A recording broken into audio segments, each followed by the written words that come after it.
na Apolo. Huyu alikuwa ni mfuasi, lakini mwenye juhudi ya kipekee sana. Tumeeleza kwamba huyu alionyesha uhodari wa kuwafundisha watu. Uhodari wa kuwafundisha watu neno la Mungu huko Efeso na Korinto. Nifuata mlijitokeza kwa majitoleo yake. Inaonekana kwamba huyu kwa msukumo tu wa upendo akatumikia kwa njia hiyo. Alikuwa ni mtu mwenye ufasaha wa kuongea na mwenye ujuzi mkubwa wa maandiko matakatifu. Ni mtu kama wewe ambaye ni msomi, unachagua hivyo jamii na kutegemea usome vizuri, ukawatumikie kwa yale ambayo yanapangiwa rasmi na yale ambayo sio rasmi. Hilo la maana sana. Yale ambayo yanapelekwa rasmi unapewa mshahara mwisho wa mwezi, kuna ambayo hupangiwi rasmi, ila yanajitokeza tu kwa uhitaji wa jamii, majitoleo yako. Na ndipo hapo watu wanaona tofauti kati ya msomi na asiyekuwa msomi. Unajitolea kwa sababu unajua kwamba Mungu anapenda ufanye hivyo na amekubariki ukawe zawadi kwa wengine. Basi huyu alikuwa amefundisha juu ya njia za Bwana. Malezi aliyopewa yakamsaidia akaimarika na akawa na ukarimu wa kujitoa hata kwa ziada. Alikuwa moto na aliongea juu ya habari za Yesu akifundisha kwa usahihi. Kwa usahihi, ingawa alikuwa amepata ubatizo wa Yohane tu.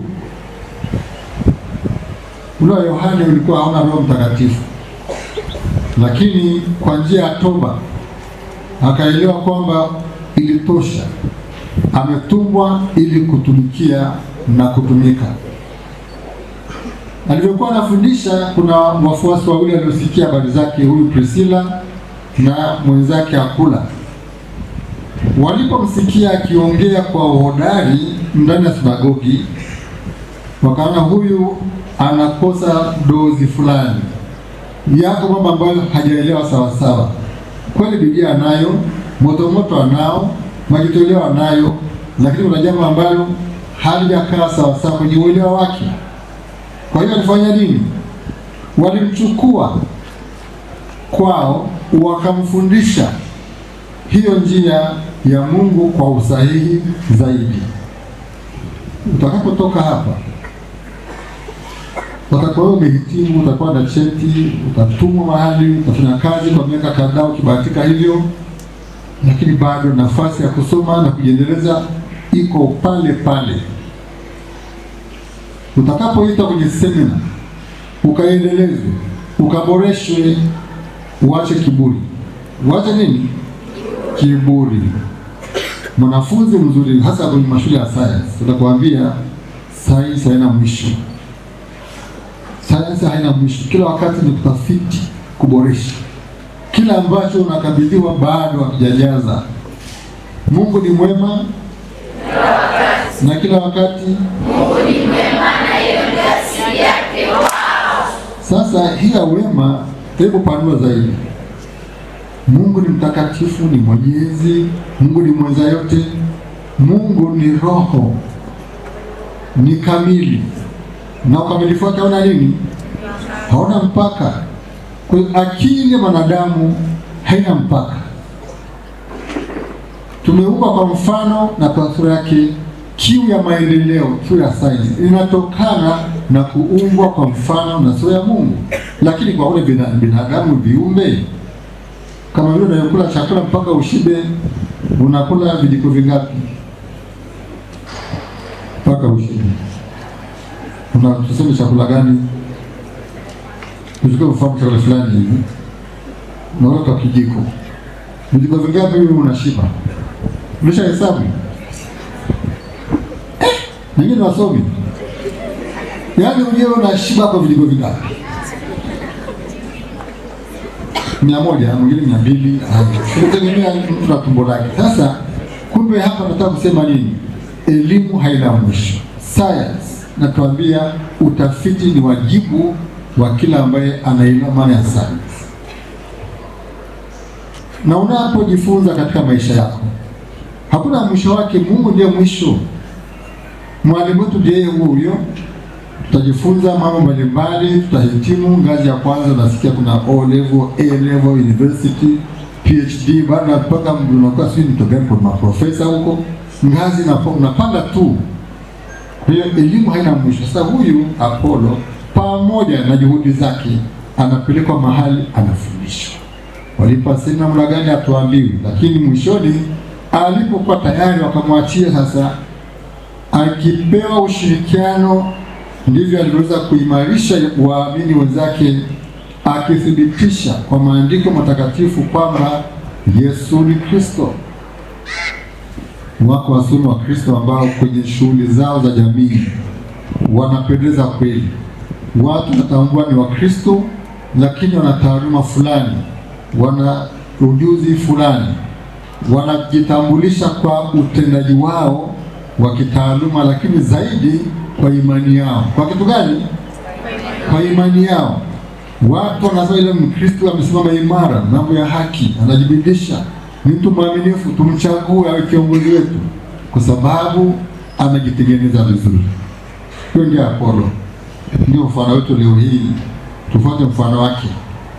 Tambua kwamba vipaji vyako na muda uliopewa uvitumie hivyo kumtukuza Mungu na kuimarisha watu wengine. Uwe zawadi kila wakati, kila mahali utakapokuwa. Uwe zawadi kwa muda wako na kwa vipaji vyako. Mungu amekupa. Mungu anapenda umtambulishe. Amependa alivyokuumba kwa mfano na sura yake, utangaze utukufu wake. Umpe shukrani kwa kuishi kwa nidhamu na kwa upendo. Hayo mawili makubwa sana. Uishi kwa nidhamu. Tamaa zisikuponze. Tamaa zisikuyumbishe. Tamaa zipo, uzitawale. Nidhamu, discipline, ujitawale. Usipojitawala unatawaliwa. Ndivyo ilivyo. Kwa mfano chakula, usipojitawala inakuwaje? Kinakutawala. Kinywaji vivyo hivyo. Mwili wako vivyo hivyo. Mihemko yako hivyo hivyo. Kwa hiyo yote hayo, tumia muda wako vizuri ili kwa ukarimu mshukuru Mungu na jamii ipende kwa nawe, kwa sababu umependelewa, ukapewa fursa ya kujiandaa vizuri. Na ukifanya hivyo utafurahi na utapendwa na Mungu na watu. Tolea muda na vipaji vyako kwa faida. Kwa kitu gani? Kwa faida. Usiishi kwa hasara, uishi kwa faida. Kwenye Injili Yesu ametuambia tuombe chochote kwa jina lake, tutapewa. Tuombe chochote kwa jina lake, tutafanya nini? Tutapewa, tutapata. Lakini unapoomba jambo ni lazima ulitafute. Usingojee muujiza. Unapoomba tafuta. Mungu anaomba maisha mazuri, sawa. Tafuta nini? Maisha gani? Mazuri. Usiombe maisha mazuri huku unavuruga maisha yako. Namjaribu Mungu. Tutafute ile ambayo moyo unatamani na roho zetu, lakini tuingie kazini. Maisha hata kuangukia na yatafuta, naye Baba anayetupenda atatutimizia. Yesu anatupenda, atatupatia mahitaji yetu yote, tena yale ambayo hayatatuletea hasara. Yesu ni Mungu na neno lake ni ukweli. Kwa kuwa sisi ni rafiki zake, anatufundisha njia sahihi ya kukamilisha furaha yetu. Furaha iliyokamilika sio raha, ni furaha iliyojaza moyo na nafsi ya mwanadamu. Tuelewe kwamba Yesu ametoka kwa Baba akaja kwetu kufanya kazi kubwa ya ukombozi na akarudi kwa Baba. Sasa hilo ni mtiririko wa maisha yetu. Tumeumbwa tukakaa duniani hapa kwa muda fulani, tumtumikie Mungu, tumpende Mungu, na mwisho twende wapi? Kwake aliyetuumba. Huo ndio mfumo wa maisha yetu. Ametuonesha hivyo yeye mwenyewe. Yesu amekuja kwetu, amekaa nasi, akarudi kwa Baba. Nasi pia tumeumbwa kwa muda fulani hapa duniani, tutumike vizuri na turudi kwa Baba aliyetuumba kwa kutangaza utukufu wake sasa kwa muda mfupi, baadaye kwa milele. Sasa hilo litupatie dira ya maisha yetu. Usiishi kama vile wewe mwisho wako ni hapa duniani. Mwisho wetu sio kaburini. Mwisho wetu ni mbinguni, ila kwa sasa tunaishi duniani. Kwa hiyo Yesu ametuacha na maagizo. Ametuacha na maagizo. Tushike mafundisho yake. Tufuate mafundisho yake. Tupendane kama alivyotupenda akajitoa kwa ajili ya wokovu wetu, na tuipokee zawadi ya Roho Mtakatifu. Tunyonywe na Roho Mtakatifu kipindi hiki. Sasa Roho Mtakatifu ndio zawadi ya Baba na Mwana, wanapeleka uwepo wao katika maisha yetu. Tusiishi kama yatima na kubahatia maisha. Tuna uthabiti na uimara kwamba Mungu anayejali nafsi zetu hajatuacha tujiongoze wenyewe. Roho Mtakatifu ndiye anayetufundisha mambo mapya, lakini kutukumbusha yale Yesu aliyofundisha kwa usahihi kabisa. Kila wakati tuko na Roho Mtakatifu akitudumisha katika maisha yaliyo sahihi. Maisha ya sala na sakramenti ni muhimu sana kwa mfuasi wa Kristo. Sala na sakramenti hutuunganisha sisi kama vile matawi na mzabibu wa kweli. Tawi na shina visiposhikamana kuna kuzaa matunda hapo? Hapana. Kwa hiyo muungano wako na Mungu, muungano wako na Kristo alivyotuambia tuombe daima, tusali, tupeleke maombi yetu kwa Mungu, anasikiliza. Tusidhani kwamba mambo ya kiroho ni ya baadaye. Hapana, haja msingi hasa sala na sakramenti ambazo zinatuunganisha na mambo ya kiumilele, mambo ya kudumu.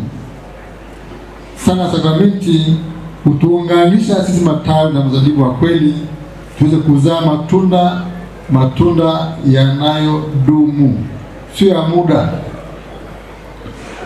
Kwa hiyo ni lazima tutofautishe maisha ya kiroho na maisha ya kidunia. Ni lazima, endapo unajipenda mwenyewe, tutofautishe maisha ya kiroho na nini, ya kidunia. Na anayetuangazia maisha hayo tutofautishe ni Roho Mtakatifu. Neno la Mungu natuambia hivi: matendo ya kidunia yanajulikana. Ni yapi haya?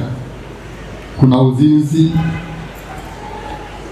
uasherati, ufisadi, kuabudu sanamu, uchawi,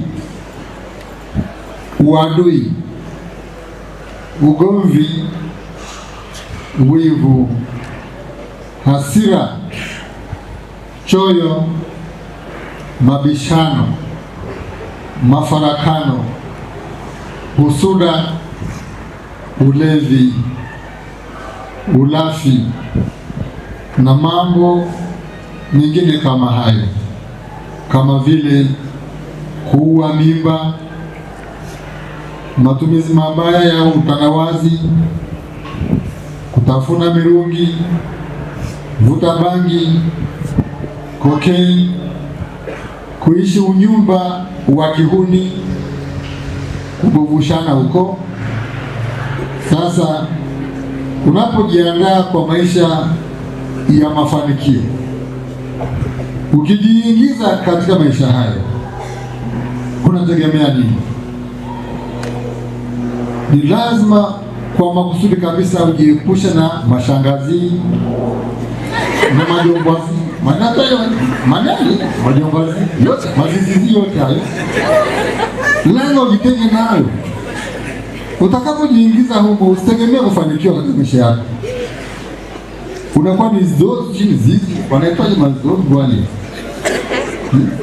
Yaani zizi hizo unakuwa zezeka, kwa sababu unajiingiza katika kiwanda cha kutafuna akili yako na kuiangamiza. Unadhani kwamba kwa kuwa wenzako unafanywa hivyo, nawe pia unafaa uende huko. Sivyo. Malengo ya maisha yako weka mbele ya Mwenyezi Mungu. Ujitunze roho na mwili ili ufanikiwe. Wako ambao wamechukua mikopo ya elimu ya juu, lakini kwa mtindo wa maisha wanayoishi, hao sio watu wa kufanikiwa kabisa. Hawezi kufanikiwa katika maisha, wao ni watu wa kufa tu. Maana wanakojiingiza, mahusiano wanayojitengenezea, makando kando wanayoyatafuta, maskini. Laiti serikali ingejua, wasingetoa senti hata moja kwa ajili yao. Hasara tupu. Maana hawajitengenezi, hawajiandai kufanikisha maisha hata siku moja. Ni hovyo tu. Mtindo wa maisha ya kiroboto. Kiroboto. Kiroboto. Wale wa fulani wanarukaruka, yani huwezi kuona kiroboto ananyosha mstari hata siku moja. Na ukichukua mtu wa kiroboto, tabia hiyo na kiroboto, ukafunga naye ndoa kwa mfano, ukaishi naye, labda wewe pia uwe kiroboto pia, mtaelewana. Kuchagua maisha inahitaji nidhamu ya ndani. Ujisimamie, ujiepushe na mambo yanayotokea mbele ya macho yako. Hama jambazi na majambazi hao, malengo yao ni nini? Ni kukutumia toilet paper. Unaitumia alafu unaweka mfukoni, sio? Unaweka wapi? Na flash. Sasa wewe unatumika na majambazi hao, na mashambazi, majambazi, shangazi, yote hizo wanakutumia. Alafu mwishoni huna thamani yote. Nobody wants to live with you. Unakuwa ni hopeless case. Kwa nini unafanya hivi? Ni utashi wako umetundika mahali ambako sio sahihi. Na ni msomi gani huyu? Basi fursa uliyopata Mwenyezi Mungu itumie vizuri, kwamba wanaotenda mambo hayo, Paulo anatuambia hawataupata ufalme wa Mungu uwe wao. Wagalatia sura ya 5 aya 19 hadi 21. Tunaonywa na neno la Mwenyezi Mungu mwenyewe. Ni lazima tuondokane na mambo ya kidunia. Hayo ni utaji. Na mengine mengi hapo tunayafahamu sana. Ni lazima tutofautishe maisha yetu. Tunapoyaona mambo hayo yaliyotajwa ndio yanajitokeza maishani mwetu, tuelewe kwamba tumejiondoa wenyewe katika ufalme wa nani? Wa Mungu. Tumsifu Yesu Kristo. Wewe kijana Mkristo, kama unajipenda kweli, amua kuongozwa na Roho Mtakatifu, kwa sababu ulipewa huyo kwa njia ya batizo, ukaimarishwa kwenye kipaimara, unaimarishwa zaidi kwenye sakramenti na sala, ili katika mambo mema Mungu aonekane maishani mwako, nawe uwe na amani ya kweli, maisha ambayo yanaheshimika. Ukifanya hivyo utakuwa salama. Baba yako, mama yako na wale wote ambao wanakushughulikia na kupenda watafurahi kwamba umefanikiwa. Si graduation, na sio tu graduation, katika kazi ukifanikiwa kuajiriwa ama kule kujiajiri mwenyewe, utakuwa ni zawadi kwa watu. Watafurahi kwa sababu nidhamu umetumia na neema za Mungu zimekuwezesha kufikia mahali pema. Yesu anatualika leo, tuombe tutapewa, ili tuombe kwa jina lake.